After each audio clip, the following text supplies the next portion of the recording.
l'aristocrate se définit comme celui qui ne travaille pas. Et ce qui est intéressant, à mes yeux, c'est de voir pourquoi, en gros, à partir du XVIe, XVIIe siècle, et surtout avec la Révolution française, le travail va au contraire devenir une valeur essentielle dans la vie humaine, notamment dans l'école, mais aussi dans l'entreprise, et pourquoi on va complètement changer de paradigme, de modèle, de vision du monde par rapport au monde aristocratique. Le monde aristocratique valorise justement ce qu'on a reçu en partage à la naissance, donc ce qu'on appelle les talents ou les dons naturels. Non, à partir du christianisme et dans l'esprit de Christ, ce qui va faire la valeur d'un individu, c'est pas du tout ce qu'il a reçu au départ, mais c'est ce qu'il va en faire. Autrement dit, non pas la nature, mais la liberté, non pas l'héritage aristocratique, mais le travail justement. Et ce qu'il va en faire, ça va s'appeler le travail. Et donc à partir de ce moment chrétien, on va commencer à valoriser le travail au point qu'à la limite, un homme qui ne travaille pas ou une femme qui ne travaille pas, un être humain qui ne travaille pas, non seulement il est pauvre parce qu'il n'a pas d'argent,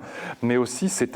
pas simplement un homme pauvre, c'est un pauvre homme, parce que le chômage va être perçu comme, si vous voulez, une espèce de fatalité qui empêche l'individu, celui qui ne travaille pas, de se socialiser, de se cultiver, comme la terre, la métaphore de la terre, de se socialiser, de se cultiver, mais aussi de s'humaniser. Et ce qui se passe aujourd'hui, j'arrête là évidemment,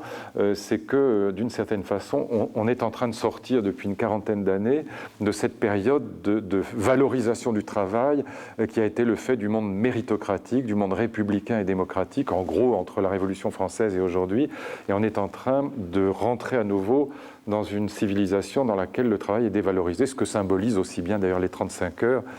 que, par exemple, pour prendre un cas particulier mais présent aujourd'hui, la suppression des heures à l'école qui apparemment ne choque personne ou pas grand monde,